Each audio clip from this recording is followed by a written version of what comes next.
Find the last year's purchase and Fisher's Index numbers for the year 2015 with the base year 2014 using the following information। यहाँ पे हमारे पास 2014 and 2015 के लिए price and quantity different item के लिए दे दिया है। हमें जो भी इस टेबल में इंफॉर्मेशन गिवन है उसका यूज़ करके last years purchase and Fisher's ऐसे तीनों मेथड से इंडेक्स नंबर फाइंड करना है। तो फर्स्ट ये टेबल में हमें क्या देखने को मिल रहा है कि यहाँ पे जो यूनिट गिवन है वो किस प्रकार से है, किलोग्राम, क्विंटल एंड डजन। जब भी हम सम सॉल्व कर रहे हैं इस प्रकार के इंडेक्स नंबर फाइंड करने के, तो एक कंडीशन जो हमें ऑलवेज ध्यान में रखने को होती है वो ये है कि जो भी हमारे पास यूनिट्स गिवन है वो कंपलसरी यूनिफॉर्म यूनिट होने चाहिए। यूनिफॉर्म यूनिट दैट मीन्स एक में होने चाहिए, जैसे कि 1 kilogram, 1 metre, 1 litre, 1 quintal, 1 dozen, उस प्रकार से होने चाहिए। और जो भी यहाँ पे यूनिट गिवन है उसी यूनिट में हमारे पास क्या होना चाहिए, क्वांटिटी। दैट मीन्स क्वांटिटी के सारे यूनिट्स, यहाँ पे जो यूनिट्स गिवन है वो दोनों सेम होने चाहिए। और यहाँ पे जो भी सारे यूनिट है वो कंपलसरी क्या होने चाहिए, वो सारे कंपलसरी क्या होने चाहिए, यूनिफॉर्म यूनिट्स। अगर ऐसा हमें देखने को नहीं मिल रहा है तो सबसे पहले हम क्या करेंगे, जो भी यहाँ पे यूनिट है उनको यूनिफॉर्म यूनिट में कन्वर्ट, देन जो क्वांटिटी में आइटम्स जिस यूनिट्स के साथ दिए हैं वो यूनिट और यहाँ पे जो यूनिट है दोनों को क्या लेके आएंगे, सेम। अब ध्यान में रखने वाली बात यह है कि यहाँ पे जो यूनिट है उसके रिगार्डिंग अगर हम यहाँ पे यूनिट ला रहे हैं तो हमें किस में चेंजेस करना पड़ेगा, क्वांटिटी में। और अगर हम क्वांटिटी में जो यूनिट गिवन है वो यूनिट यहाँ पे आगे लाना चाहते हैं तो उस सिचुएशन में हमें किस में चेंजेस अप्लाई करना पड़ेगा, प्राइस में। मैं फिर से रिपीट कर रही हूँ कि यहाँ पे जो यूनिट है अगर वो यूनिट में हम क्वांटिटी ला रहे हैं तो क्वांटिटी में चेंजेस करेंगे। और अगर जो क्वांटिटी का जो यूनिट है वो यूनिट हम यहाँ पे लाना चाहते हैं तो उस टाइम पे यहाँ पे तो चेंजेस होगा ही होगा और साथ में प्राइस भी चेंज होगी।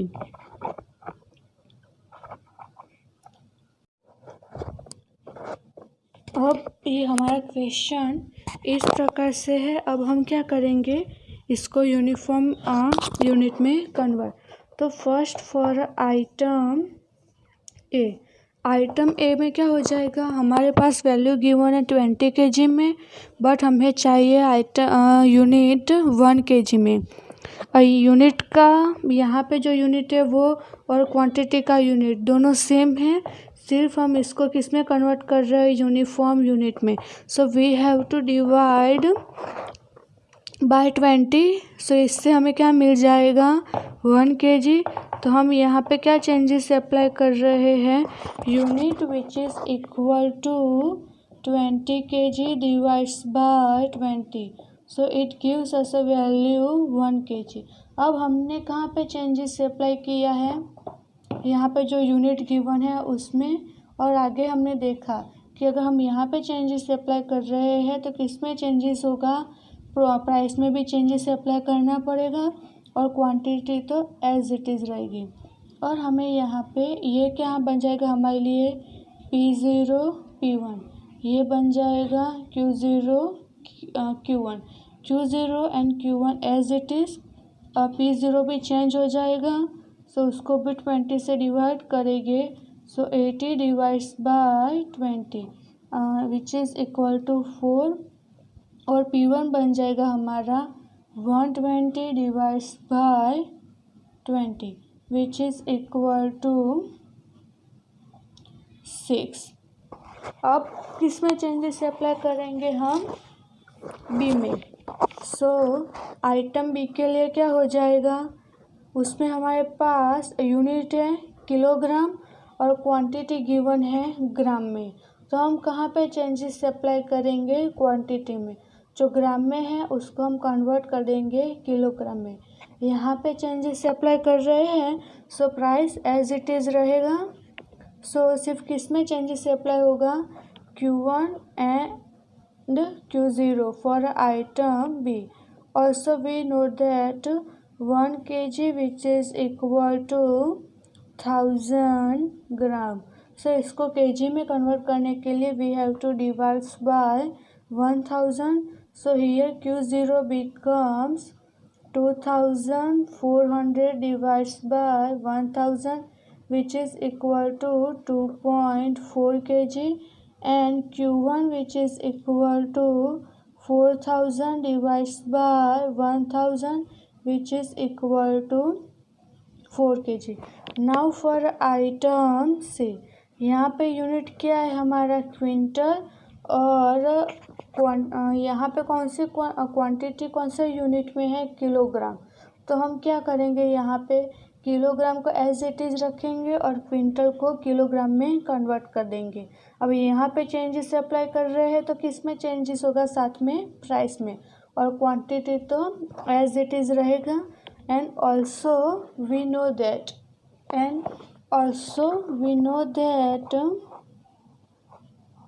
1 quintal which is equal to 100 kilogram. So यहाँ पे तो हमें क्या मिल रहा है? 100 किलोग्राम। अगर क्विंटल को हटा दे तो हमें यहाँ पे ऐसा लिख सकते हैं which is equal to 100 kilogram. But हमें तो यहाँ पे यूनिफॉर्म यूनिट चाहिए। सो 100 नहीं, क्या चाहिए हमें? 1 किलोग्राम। सो इसको हम डिवाइड करेंगे अगेन 100 से, तब जाके हमें यहाँ पे क्या मिलेगा? 1 किलोग्राम। सो यहाँ पे 100 से डिवाइड किया तो सेम वे में P0 और P1 भी 100 से डिवाइड होगा।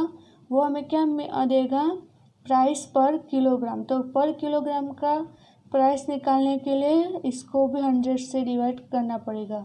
सो 2000 divides by 100 which is equal to 20 rupees per kilogram. And P1 में क्या हो जाएगा? 2800 divides by 100, so which is equal to 28 rupees per kilogram. So इसी प्रकार से हम प्राइस में चेंजेस कर सकते हैं। यहाँ पे अब डी की बात करते हैं। तो यूनिट है डजन और क्वांटिटी हमें दी गई है पीसेस में, और हमें मालूम है डी के लिए क्या हो जाएगा? 1 dozen which is equal to 12 pieces. So dozen की प्लेस पे हम ऐसा लिख सकते हैं 12 पीसेस। तो हमें तो क्या चाहिए? Uniform unit. सो हमें यहाँ पे 12 पीसेस हैं, कैसा लिखा होना चाहिए? 1 पीसेस। तो we have to divide by 12, so which is equal to 1 pieces. अब यहाँ पे यूनिट क्या हो गया? 1 पीसेस।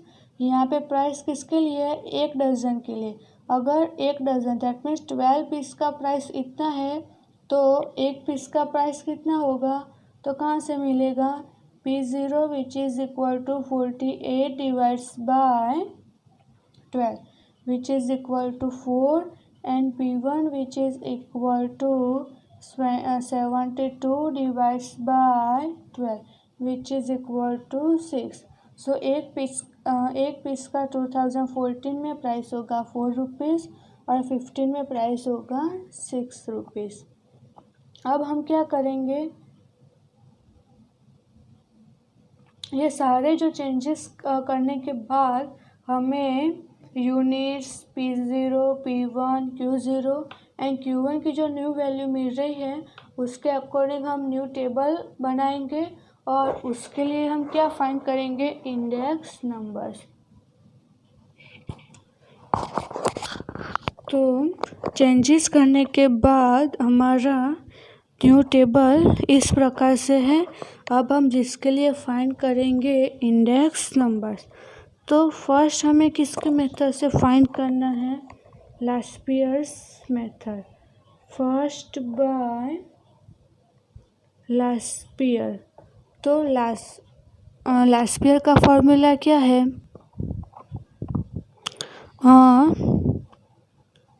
लास्पियर का फॉर्मूला है IL which is equal to summation P1 Q0 divides by summation P0 Q0 into 100।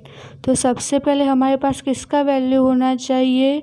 P1 Q0 and then P0 Q0 and then उसका total.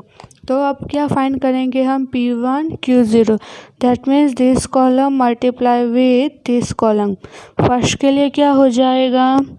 30, B के लिए मिलेगा 57.6, आइटम सी के लिए मिल जाएगा हमें 280 और डी के लिए हो जाएगा 180 और इसी प्रकार से इसका हमें टोटल मिलेगा 547.8। अब क्या फाइंड करना है हमें? P0 Q0, दैट मीन्स ये दोनों कॉलम का क्या हो जाएगा? आपस में मल्टीप्लिकेशन। तो हमें आंसर इस प्रकार से मिलेंगे 20, 48, 200 एंड 120 और इसका टोटल हो जाएगा 388।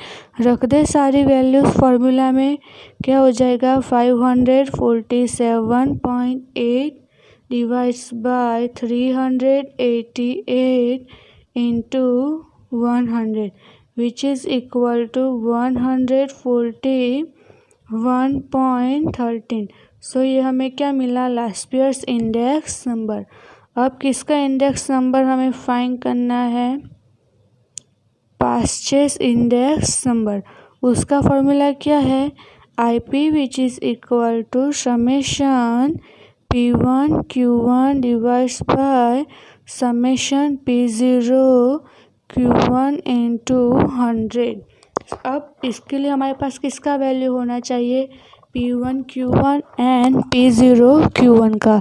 तो सबसे पहले हम फाइंड करेंगे P1 Q1 and P0 Q1।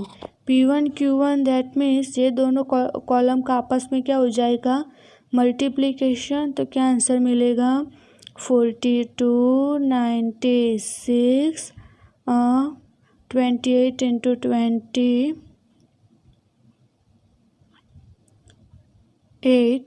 क्या हो जाएगा? सो यहाँ पे 28 इंटू 15 क्या मिलेगा हमें? 420 एंड 6 इंटू 35 क्या मिल जाएगा हमें? 210 और जिसका टोटल हमें मिलेगा 768। Now P0 Q1 that means P0 and Q1 first and fourth column का multiplication 4 into 7 28, 20 into 4 80 then 300 and last one 140 और इसका टोटल हो जाएगा 548। रख दे सारी वैल्यूज़ फॉर्मूला में। तो क्या हो जाएगा? 768 divides by 548 into 100 which is equal to 140.15। ये क्या मिला? Paasche's index number. अब हमें किसके लिए इंडेक्स नंबर फाइंड करना है? फिशर मेथड से। तो उसका इंडेक्स नंबर कैसे फाइंड कर सकते हैं? IF which is equal to in square root IP into IL। अब ये दोनों तो है हमारे पास, तो क्या हो जाएगा? In square root 140.15 into 141.30 which is equal to 140.64। So हम इसी प्रकार से टेबल में जो भी ज़रूरी है वो चेंजेस करके तीनों मेथड से इंडेक्स नंबर फाइंड कर सकते हैं।